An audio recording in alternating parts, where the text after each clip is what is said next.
Hello everyone and welcome back again to my YouTube channel. This is your girl Jaden.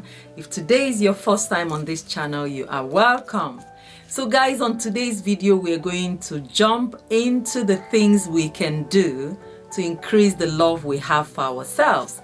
So we're continuing with the topic of self-love. By the way, if you haven't seen my last video on self-love, I recommend you do so. We laid the foundation of self-love and why it is imperative that we develop love, that optimal love and relationship with ourselves. So today I will be sharing very important ideas with you, things I think we need to take on board if we haven't been doing them in order to increase the love and value we place on ourselves. But this time around, you're doing it for you, not for any other person. So first on my list is appearance. I can't say this enough.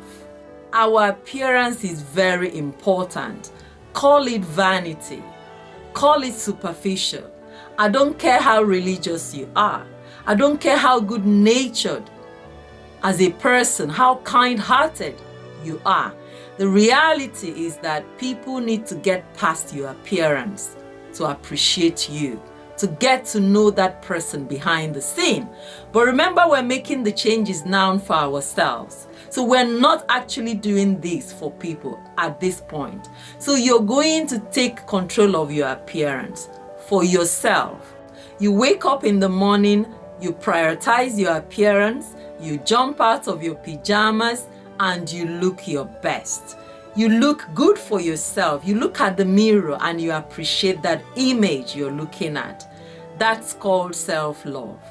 You're not doing this because you're going out. On many occasions, I see people who go above and beyond just to impress others. There is an event coming up. There is a wedding. There's a work-related affair. People are getting together. Oh, it's summer, I'm going to church. And that's when you see people go to get a haircut. That's when you see people go for pedicures. That's when you see other people go for spa, they go for their facials. But when there is no event coming up, they don't care what they look like. So you make all these efforts because you want to impress others. But you don't care what you look like when you're in the privacy of your home. You're sending a subtle message to yourself subconsciously that you only make effort when you're going out to meet people. You don't care what you look like when you're alone or sometimes in the company of the people who love us the most. Everyone is responsible for this. It's not just women, sometimes even men. You can't get a haircut. You don't do your pedicure. You're roaming in the house in your dirtiest pajamas. And sometimes women, we keep those hairstyles. We know they are tired. We know they have been overused. We have gone past their use by date. But we say to ourselves, I don't need to stress. These are my family. It's just me. I'm not going anywhere. What you're doing without knowing is you're telling yourself you can get away with anything as far as it concerns your appearance. That is wrong. People judge you by what you look like. And what you look like when you look at the mirror affects the way you see yourself. I'm not saying you should neglect yourself when you go out there. But if you can do all that to impress people, sometimes strangers, how much more yourself? So you should come back to your home, to your house, and equally look beautiful. You should prioritize your daily care of yourself. You should wear your best pajamas when you're on your bed, whether you're by yourself or you're coupled up with someone. You have to smell nice. You have to look beautiful. Those dresses we're hiding away for those special occasions. Not saying you have to overdress when you are home, but you know where I'm going with this conversation. Make yourself appealing. Look beautiful for yourself. Groom yourself. Nurture and indulge yourself. What does your environment look like? Again, a very important aspect to this appearance is not just yourself, your environment.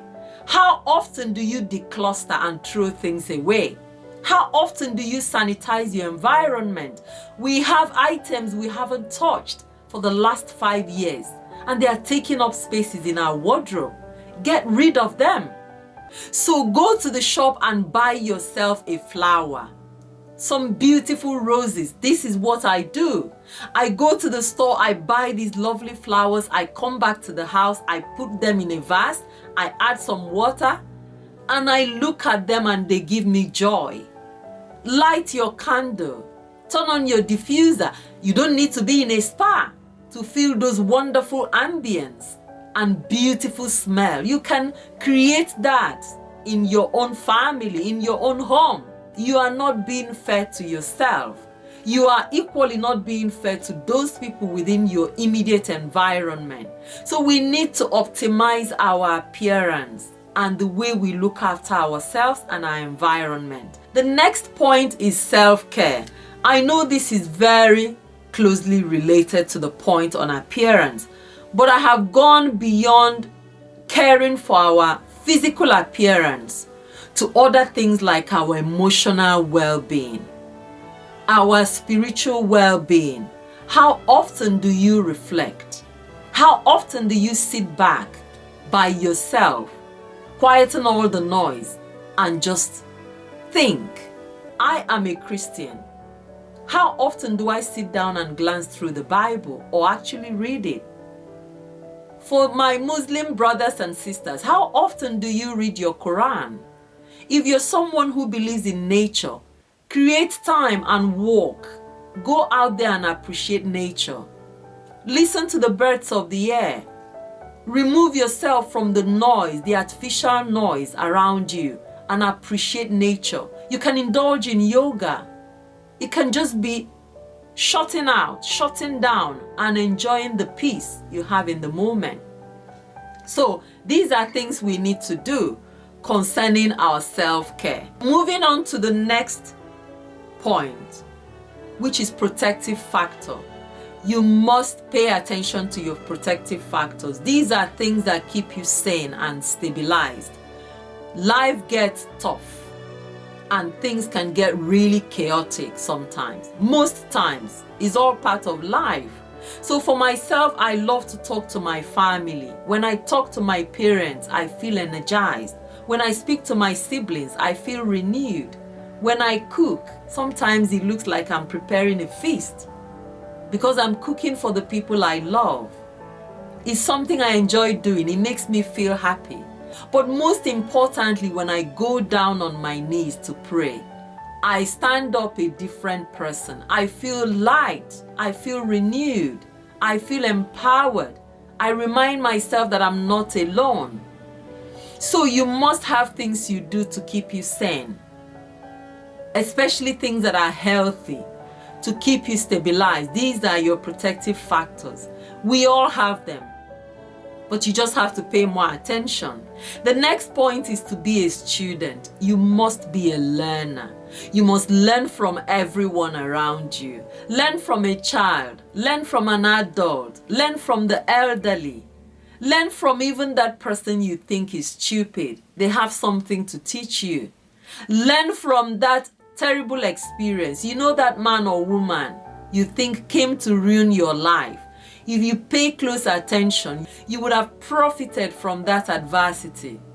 So that person would have taught you something about them and people like them.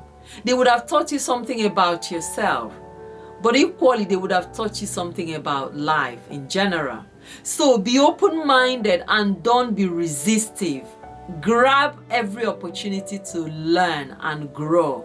And while we're still on the subject of growing, you must learn something new every now and again. You don't need to go back to school. I've said this before, it doesn't need to be a formal education, but you must learn new skills all the time. This will increase your value, the premium you have on yourself. Myself, I can talk to you through my camera. I sit down, I edit, and then I upload. 1 year ago, I was unable to do this, but I had to learn. I'm still learning, but it's so interesting knowing that you can push yourself and stretch your ability to learn. You can learn a new language. You can learn how to cook that fantastic meal you had at the restaurant. You can Google the recipe and try and replicate it in your kitchen.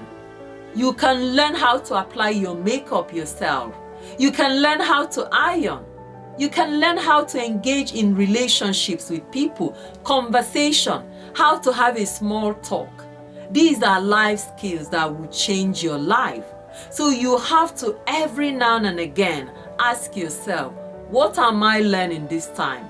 That will definitely increase your value and the love you have for yourself. Now, the next point is to set small goals.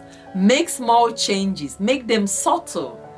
If you overwhelm yourself with lots and lots of goals at the same time, you will set yourself up to fail. And you don't want to fail anytime you want to learn something. It will discourage you eventually from growing. So you have to set SMART goals. What I do is use SMART objectives. They have to be specific. I'm going to focus and hone in on this particular thing. I'm going to learn it over this period of time.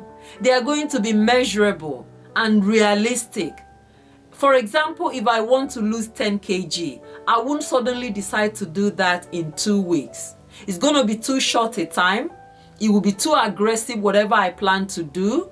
But the chances are, even if I succeed, I can't sustain that change over a long period of time. And that's not what you want to do. So I can give myself a period of 6 months. I can tell myself this is going to be a lifestyle change that I can sustain without putting a lot of pressure on myself. So I can incorporate different things in my lifestyle. So for example, from having 2 slices of toast in the morning, I can have 1. From using peanut butter, I can step it down to maybe olive oil as my dressing on my toast, or coconut oil. From having fried egg, I can go to poached or boiled. From having late dinners, I can bring up the dinner time to 6 or 7. That way I give my body enough time to digest the food and I go to bed lighter. I can switch having a glass of wine every night to 2 times in a week or once in a week, and then the other days I can have green tea or just water.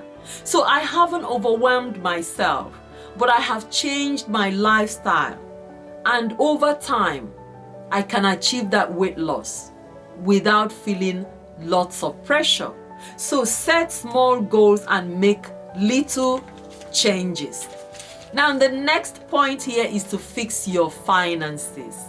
Guys, this is very, very important. It is very important. It is incredibly empowering when you know your finances, when you know where your money goes and what you do with your money.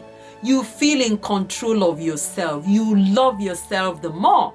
So I have said to a very close friend that if I have my way, there are 2 subjects that must be taught to every child from the age of secondary school education. And those 2 subjects are money and emotional intelligence. I find that everything we do in life revolves around these 2 topics. So you need to know your money. You need to sit down and look at your bank statement. Where does your money go? What do you spend on? That way you can tell if you're an emotional spender, if you're an impulsive spender, and if you actually spend your money on things that will make you better. You can also tell if you're spending your money on the right people, people who genuinely need those money. So it is important you do that. Fix what needs to be fixed with your finances. Pay the price, make the sacrifice, but get it right. That way you wake up in the morning feeling in control of your life. My next point is to have a positive attitude to life. Again, this is something we can never say enough. Your attitude to life, your disposition towards life, and your paradigm makes a world of difference. If you're someone who always expects a positive outcome of every situation, however tough things are, however impossible things appear, your mindset makes a lot of difference. So go out there, do what you can, but always expect the best of every situation, and you will be shocked how things will ultimately work in your favor. So my next point is to stay on your lane, especially for my sisters out there. I know we can be highly competitive and comparative. It's our nature. We can't change it. But even though I have women I admire, I love their lifestyles, I look up to them as role models, I don't put pressure on myself because I know that I am on my lane. There are early bloomers and there are late bloomers. Your time might not be mine. So you need to wait. Do what you can to get better. But know that you are on this journey alone. You are on your lane. Stay on your lane. So my next point is to respect our boundaries. Oftentimes we expect people to respect our boundaries. We expect people to treat us like queens and kings. But every opportunity we have, we disrespect our boundaries. If you consider yourself a Bentley or a Ferrari, like I always do sometimes, there are things you cannot do to yourself. There are things you cannot eat. There are lifestyles you can never engage in. Even if you feel pressured, you say, no, this is me. I am important. I am a Bentley. I can't do this to myself. However, the pressure, it's easier said than done, I get it. But I know with practice, this can be achievable. So set your boundaries and respect those boundaries. Those people you call and you get into fight with them, those dramas that have lingered on, you know that friend, whenever you pick your phone and speak to them, you drop the phone and you're asking yourself, what on earth have I done? Why did I speak to this woman again? The whole day will be ruined. It can also be a man, even though you claim to be in a relationship with them, but they don't make your life better. They are not helpful to you. They are not helping you grow, and you are equally not helping them grow. So you're not in a healthy relationship with that person. You need to draw the line and cut them loose. So we need to be honest with ourselves. We need to respect our boundaries, and you need to hold on to those standards. I don't care if you're 50.